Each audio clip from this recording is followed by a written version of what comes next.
En manchette aujourd'hui, retour à la normale pour le service de traversier entre Sorel-Tracy et Saint-Ignace en janvier prochain.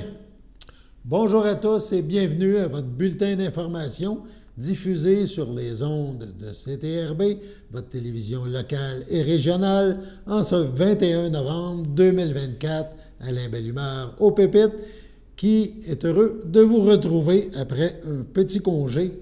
Donc, on est de retour au poste, comme on dit.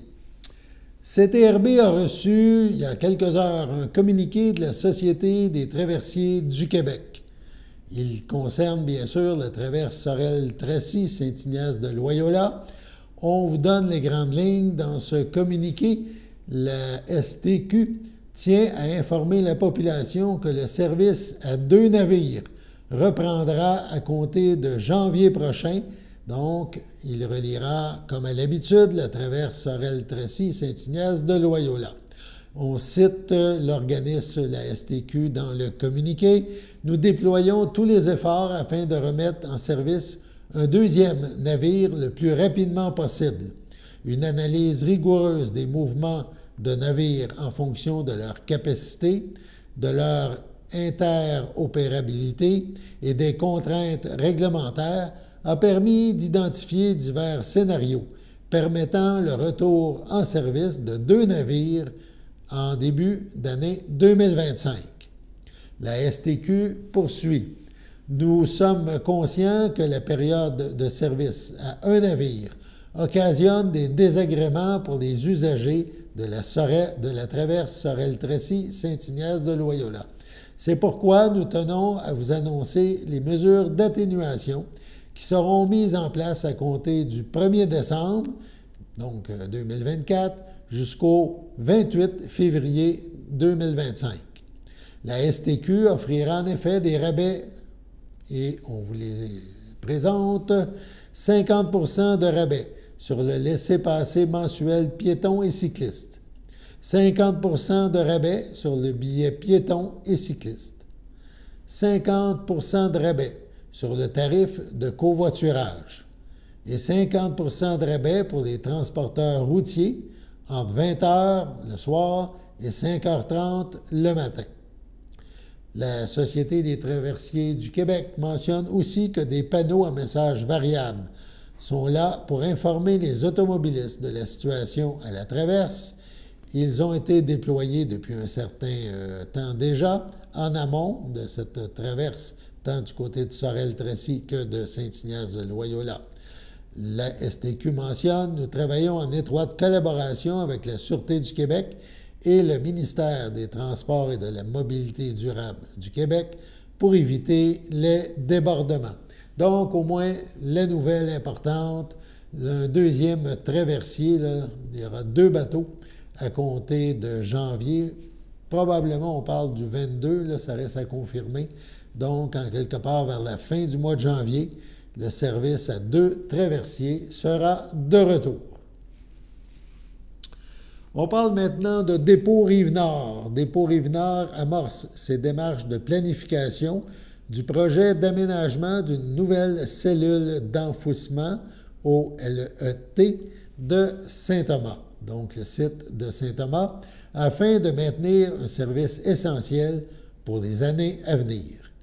Une page web a été créée spécifiquement pour ce projet. Les gens qui se rendent à ce site y trouveront un plan du site, un échéancier, un onglet questions-réponses et les coordonnées de l'équipe du projet. Dépôt Rive-Nord mentionne: n'hésitez pas à aller consulter la page et à contacter notre équipe pour toute question supplémentaire. Donc, on vient de voir défiler en gros le site à l'écran. On parle de l'entreprise Dépôt Rive-Nord. On parle d'une nouvelle cellule d'enfouissement qui, selon l'entreprise, est nécessaire pour répondre aux besoins. Le concept préliminaire de ce site-là, de la nouvelle cellule.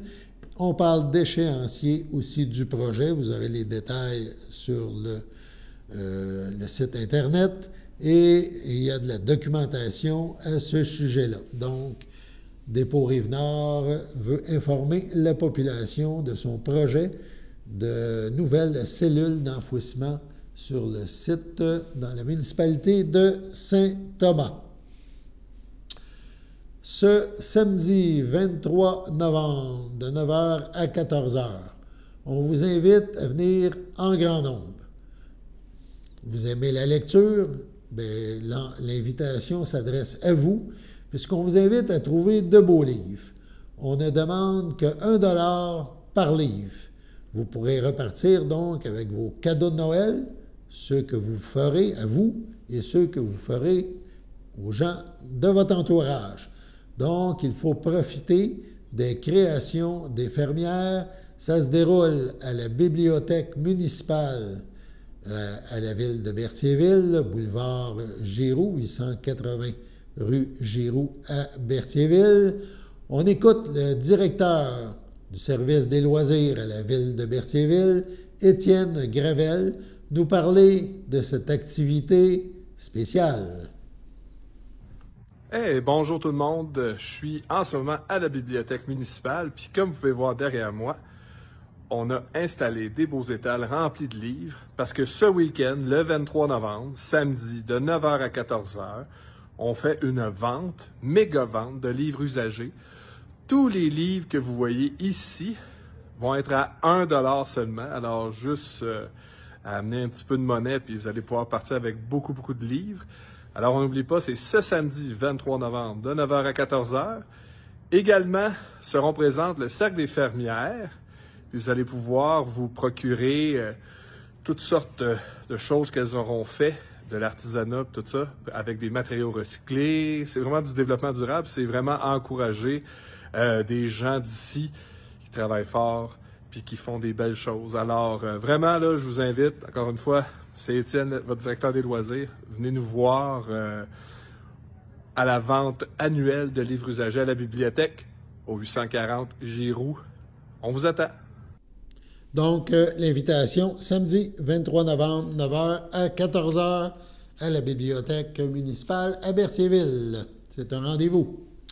En juin dernier, le service de sécurité incendie de la municipalité régionale de Comté, la MRC de Dautré, a lancé un nouveau projet visant à créer un réseau de secouristes en santé mentale pour son personnel. Selon la Commission de la santé mentale du Canada, chaque année, un Canadien sur 5 éprouve un problème de santé mentale. Pourtant, bien des employés au masculin ou au féminin, ne savent toujours pas reconnaître les symptômes ou comment aider leurs collègues de manière appropriée. Le milieu des services de sécurité incendie n'échappe pas à cette réalité, où la santé mentale demeure souvent un sujet tabou et méconnu. Depuis le 16 novembre dernier, la SSI, le Service de sécurité incendie, peut compter sur une équipe de 9 secouristes formés aux premiers soins en santé mentale, grâce à une formation donnée par Mme Mili Dieppe, formatrice certifiée. Ces secouristes sont désormais outillés pour intervenir avec aisance et proactivité dans des situations nécessitant un soutien en santé mentale. Ils pourront repérer les signes qu'une personne a besoin d'aide et la guider vers des ressources spécialisées. La santé et la sécurité du personnel étant une priorité pour le service de sécurité incendie, ce projet vise à offrir un soutien supplémentaire aux pompières et pompiers en détresse, a indiqué Gaétan Gravel, président du comité de sécurité incendie de la MRC et maire de Ville-Saint-Gabriel. Nous remercions chaleureusement nos secouristes pour leur rôle crucial et leur vigilance envers leurs collègues, ainsi que l'équipe Gestion Santé Continuum pour son soutien dans l'élaboration de ce projet, a ajouté M. Gravel. Pendant toute la durée du conflit de travail à Poste Canada, les personnes qui reçoivent des prestations de la part du gouvernement du Québec et qui ne sont pas inscrites au dépôt direct peuvent récupérer leurs chèques dans les bureaux de Service Québec. La distribution suit le plus près possible le calendrier d'émission des chèques. Les chèques sont remis de main à main les mardis et les jeudis de 8h30 à 20h. Et à Berthierville, ce sera au bureau Service Québec, situé sur la place du marché. Les policiers de la Sûreté du Québec demandent l'aide du public pour retrouver Annabelle Dufour-Chartrand, 15 ans, de Joliette. Elle a été vue pour la dernière fois le 20 novembre, en fin d'après-midi à Joliette. Elle pourrait se trouver dans le secteur de Joliette, Terrebonne, peut-être Saint-Hyacinthe même. Ses proches ont des raisons de crainte pour sa sécurité et sa santé. Sa description, 4 pieds 2, 1,26 m, 100 livres, 45 kg, les cheveux bruns, les yeux bruns. Habillement, elle portait des leggings, un molleton et un manteau de couleur noire. Elle porterait un sac à dos bleu et blanc avec des motifs. Toute personne qui apercevrait Annabelle Dufour-Chartrand est priée de communiquer avec le 911. De plus, toute information pouvant permettre de la retrouver peut être communiquée confidentiellement à la centrale de l'information criminelle de la Sûreté du Québec, 1-800-659-4264. 1-800-659-4264. La municipalité de Saint-Cuthbert tiendra son marché de Noël. Ça se déroulera ce dimanche 24 novembre à l'école primaire, l'école Sainte-Anne, à compter de 10 heures. Donc, vous pourrez trouver plus d'informations sur la page Facebook du marché de Saint-Cuthbert.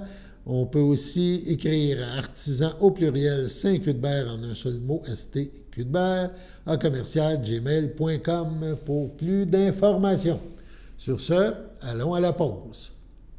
Votre station de télévision de Berthierville vous invite cordialement à son bingo hebdomadaire télédiffusé tous les samedis matins dès 9h30.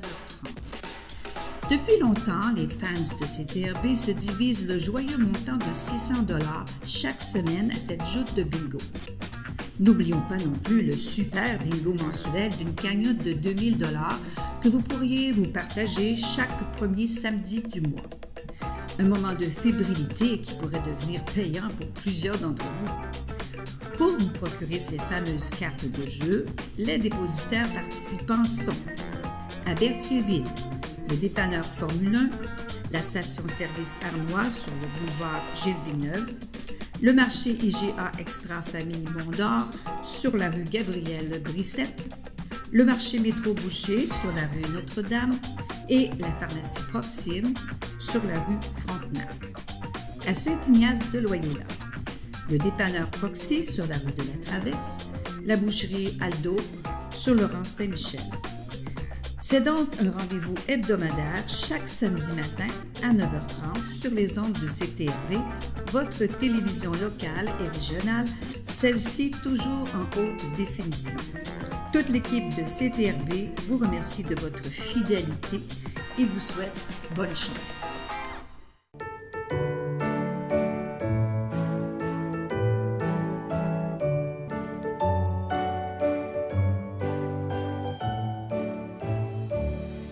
Voici donc les anniversaires pour aujourd'hui, 21 novembre. La FADOC de l'Île-du-Pas souhaite bonne fête à Louis Poulain-Castonguay et à Michel Forgette.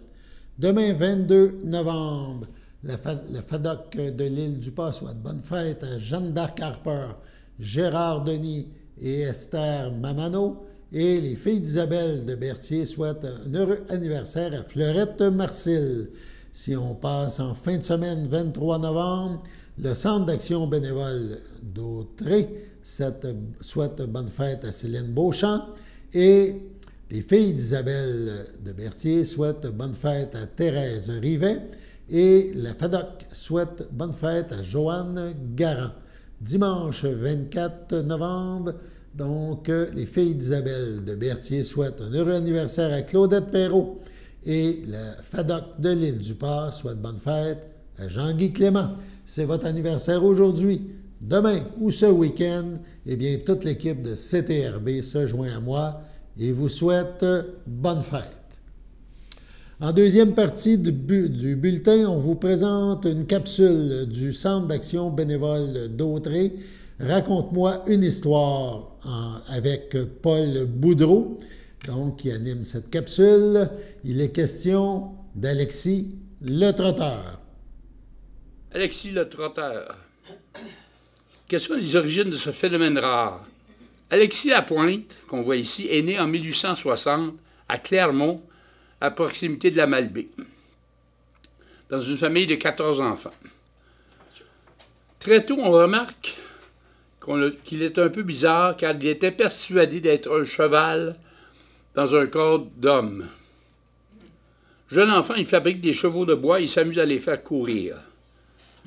Dès l'adolescence, il se fouette pour stimuler sa musculature et il entreprend de longues courses dans sa région natale, tout comme son animal fétiche. On dit même qu'il hennissait à l'occasion. Sa famille le trouve de plus en plus bizarre et Alexis se voit contraint de quitter le nid familial à l'âge de 18 ans pour passer le reste de sa vie à errer sur les routes. Quels sont les surnoms qui lui ont été attribués? Ici, il devient difficile de faire la part des choses entre la vérité et la légende, mais on peut s'entendre sur un certain nombre de faits. Il s'est mesuré plusieurs fois à des chevaux qui l'auraient tous battu à la course, même le plus bel étalon du seigneur de la Malbaie. À cause de cela, plusieurs surnoms lui furent accolés comme le Surcheval, le Centaure ou le Cheval du Nord. Quelle est l'anecdote la plus célèbre à son sujet? C'est la suivante. Un jour, il se trouve sur le quai de la Malbaie avec son père, qui venait pour lui prendre un bateau afin de se rendre à Bagotville sur le Saguenay.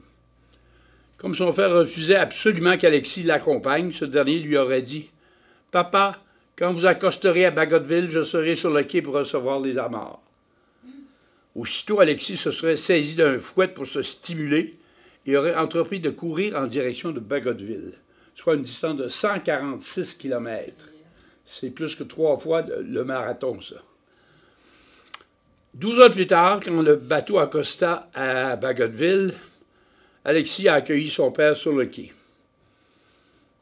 Alexis a aussi gagné sa croûte en donnant des exemples de sa vitesse extraordinaire dans des foires. Il s'opposait très souvent à des trains et aux premières automobiles quand elles sont apparues dans sa région. Qu'est-il arrivé quand Alexis a vieilli? Rendu à un certain âge, Alexis ne pouvait plus soutenir le rythme de sa jeunesse et il va s'engager comme ouvrier de la construction. Il semble que sa vitesse à la course aurait été réduite à celle d'un cheval moyen. C'est quand même pas mal. Alexis est décédé à l'âge de 64 ans quand il a été frappé par un train alors qu'il travaillait sur la construction d'une centrale hydroélectrique. Quelles ont été les mésaventures de sa dépouille? En 1966, sa dépouille a été déterrée du cimetière de la Malbaie par un étudiant en éducation physique afin de l'examiner. Il confirmera qu'Alexis avait la constitution d'un grand athlète. Son squelette aboutira au musée de la pulperie de Chicoutimi. Une exposition qui a été tenue en 1999 permettra de voir son squelette et des objets personnels. Ensuite, il y a une controverse qui a éclaté sur la légalité de conserver une dépouille dans un musée et ça va conduire celui-ci à céder ses restes à la ville natale de Clermont, où il sera inhumé en 2009. Comment Alexis est-il entré dans la culture populaire? Cette histoire est vraiment entrée dans la culture populaire en devenant de sujet de livres, de films, de pièces de théâtre, de chansons, d'un ballet et même d'une bande dessinée. Au début des années 1980, à Baie-Saint-Paul, une troupe d'amuseurs publics du nom de Les Échassiers de Baie-Saint-Paul a présenté aux vacanciers une pièce de théâtre, entièrement sur des échasses, intitulée « La légende d'Alexis le Trotteur ». Que va devenir cette troupe de comédiens acrobates, les Échassiers de Baie-Saint-Paul? Rien de moins que le Cirque du Soleil qui est connu mondialement. Je me souviens aussi d'avoir vu un court-métrage en noir et blanc d'une durée de moins de 9 minutes, intitulé simplement « Trotteur ». Ce film a été réalisé par Francis Leclerc, le fils de Félix Leclerc, une autre légende. Ce court-métrage qui montre Alexis se mesurant à un train à vapeur a remporté le prix du meilleur film de sa catégorie au Québec et au Canada en 2012. Aujourd'hui, Alexis le Trotteur est perçu comme ayant été un athlète important qui a transcendé sa condition en entrant dans le folklore québécois. Allons maintenant à la pause.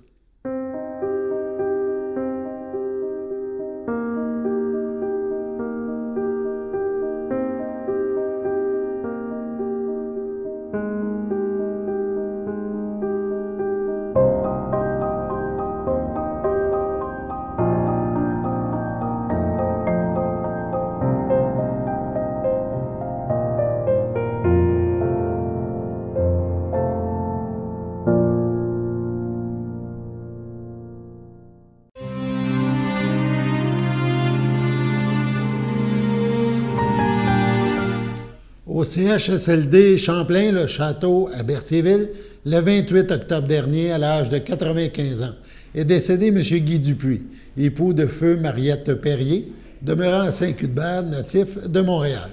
Il laisse dans le deuil ses enfants, Francine Dupuis, Marcel Pichette, Pierre Dupuis, Daniel Tremblay, Louise Dupuis, Denis Paquin, Louis Dupuis, Linda Brizard, ses petits-enfants, Martin et Lucie Pichette, Fanny et Sébastien Dupuis, François, Benoît et Marilyn Bellumeur, Michel Dupuis, ses arrière-petits-enfants, ses belles-sœurs et son beau-frère, Claire Perrier, feu Maurice Leclerc, Réjeanne Perrier, feu Pierre Lefebvre, Carmen Perrier, Mike Petrelli, ainsi que plusieurs neveux, nièces, autres parents et amis.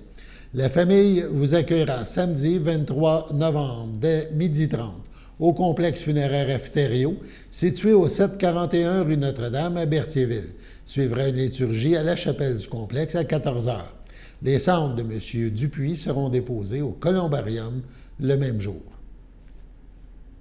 À l'hôpital Jean Talon de Montréal, le 31 octobre dernier, à l'âge de 91 ans, est décédée Mme Marie Savignac, épouse de feu Philippe Paquin, demeurant à Montréal, native de Berthierville. La défunte laisse dans le deuil ses enfants, Pierre Paquin, Martine Aubry, Dominique Paquin, Denis Laroche, ses petits-enfants, Aglaé, Vicky, Fanny, Chloé, Justin, Benjamin et Samuel, son arrière-petite-fille Gisèle, ses sœurs, ses belles-sœurs et son beau-frère, Édith Savignac, Michel Chevalier, Céline Savignac, feu Marcel Corriveau, Noëlla Forêt, feu Denis Savignac, Marie Sans Chagrin, feu François Savignac, ainsi que plusieurs neveux, nièces, autres parents et amis. La famille vous accueillera samedi 23 novembre dès 14h en l'église Sainte-Geneviève de Berthier. Suivront les funérailles le même jour à 14h30. Madame Savignac-Paquin sera inhumée au cimetière de Berthierville. À l'hôpital Pierre Legardeur, le 9 novembre dernier, à l'âge de 66 ans, est décédée Mme Claire Turcotte, demeurant à Repentigny, autrefois de East Broughton. Elle laisse dans le deuil ses filles, Caroline Bernèche, Alexandre Bell, Stéphanie Bernèche, Salvatore Rosato, sa petite-fille Rosalie, ainsi que Maya, son frère, ses beaux-frères et belles-sœurs, Charles Turcotte, feu Francine Bernèche, Pierre Saint-Jean, Michel Bernèche, Micheline Fontaine, Madeleine Bernèche, René Pelletier, Richard Bernèche, Lise Saint-Pierre, Louise Bernèche, Michel Ouellette, Bernard Bernèche, Shirley Metcalfe, Daniel Bernèche, Marie Saint-Yves, René Bernèche, Chantal Bernèche, Alain Bertounesque, Claudine Bernèche, Luc Desmarais, ainsi que plusieurs neveux, nièces, autres parents et amis. La famille vous accueillera dimanche 24 novembre de 14 à 17h et de 19 à 21h, ainsi que lundi 25 novembre dès 11h30, au complexe funéraire Efterio, 741 rue Notre-Dame à Berthierville. Suivra une liturgie en la chapelle du complexe à 14h. Madame Claire Turcotte sera inhumée au cimetière de Saint-Barthélemy le même jour. Au CHSLD d'Ézy, le 15 novembre dernier, à l'âge de 80 ans, est décédé M. Ange-Albert Vincent, fils de feu Roméo Vincent et de feu Colombe Morin, demeurant à Saint-Côme. Il laisse dans le deuil son ami de cœur Huguette Mirandette, les enfants de sa conjointe, Yvon Mirandette, Chantal Morin, et ses petits-enfants, Christina Mirandette, François-Xavier Mirandette, Louis Taou Mirandette et sa fille Ève Mirandette, ses tantes Marie-Rose Morin, Thérèse Morin, Gervaise Morin, ainsi que plusieurs autres parents et amis. La famille vous accueillera vendredi 29 novembre dès midi, directement à la chapelle du complexe Thériault, rue Notre-Dame, à Berthierville, où une liturgie aura lieu le même jour à 13h. Au CHRDL, le 3 novembre dernier, à l'âge de 97 ans et 6 mois, est décédée Mme Thérèse Moran, épouse de feu Conrad Bérard, fille de feu Charles Omer Moran et de feu Évélina Massé, demeurant à Saint-Barthélemy. Elle laisse dans le deuil ses enfants, Denis, Denise Doucet, Lynn, Marc Joannis, Joanne, Éric Boucher, ses petits-enfants, Stephen Bérard, Maureen Desaulniers, Philippe Boucher, Claude-Anne Lafontaine, Anne-Marie Boucher, William Barry, Nicolas et Marie-Ève Joannis, ses arrière-petits-enfants Winston, Hector, Éléonore, Clara, Margot et Tom. Elle laisse aussi dans le deuil ses frères, ses sœurs, ses beaux-frères et belles-sœurs. Feu Claire Moran, feu Marcel Bérard, feu Françoise Moran, feu Jean-Paul Dénommé, feu Bernard Moran, Suzanne Rousseau, feu Michel Moran, Bruno Moran, feu Jeanne Lavergne, feu André Moran, feu Jeanne Bérard, feu Jean-Paul Picard, feu Jacqueline Bérard, feu Réal Sicard, feu Jean-Luc Bérard, Gertrude Bérard, Maurice Fafard, feu André Bérard, feu Lorraine Laroche, ainsi que plusieurs neveux, nièces, autres parents et amis. Un merci spécial s'adresse au personnel de la Villa Ressources Intermédiaires, Villa Berthier. La famille vous accueillera en l'église de Saint-Barthélemy, samedi 30 novembre, dès 9h30. Suivront les funérailles en ce même lieu à 11h. Madame Thérèse Moran sera inhumée au cimetière de Saint-Barthélemy le même jour. À son domicile, le 4 novembre dernier, à 82 ans, est décédé M. Luc Laforêt, époux de feu Francine Bussière et conjoint de France Saint-Louis, demeurant à Saint-Ignace de Loyola. Il laisse dans le deuil, outre sa conjointe, son fils, Denis Laforêt, Marie-Claude Nadeau, son beau-fils, Mathieu Clément, Véronique Gosselin, ses petits-fils, Loric Laforêt et Alexis Nadeau, ses frères, ses sœurs, leurs conjoints et conjointes, Paul Laforêt, Céline Sylvestre, Jacques Laforêt, Huguette Moreau, Denise Laforêt, feu Gilles Milotte, Gisèle Laforêt, feu André Lagagnère, ses beaux-frères et belles-sœurs de la famille Bussière et Saint-Louis, ainsi que plusieurs neveux, nièces, autres parents et amis. La famille vous accueillera dimanche 1er décembre dès 10h au complexe funéraire Efterio, rue Notre-Dame, à Berthierville. Suivra une liturgie le même jour à 14h30 en la chapelle du complexe.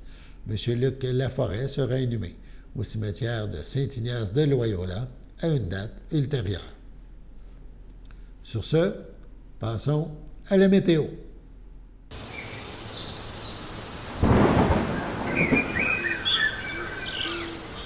Un mot pour résumer la météo des prochaines heures. De la pluie. De la pluie ce soir, 90 2 à 4 mm. Cette nuit, 100 de pluie. 100 de pluie, 5 mm. Même chose pour demain matin. Cette nuit et demain, le mercure sera d'environ 5 degrés. Ça se calme un peu en après-midi. Demain, un peu de pluie, plus ou moins 1 mm. Voilà, c'était votre bulletin d'information en ce 21 novembre. Alain Bellemare aux Pépites. À bientôt.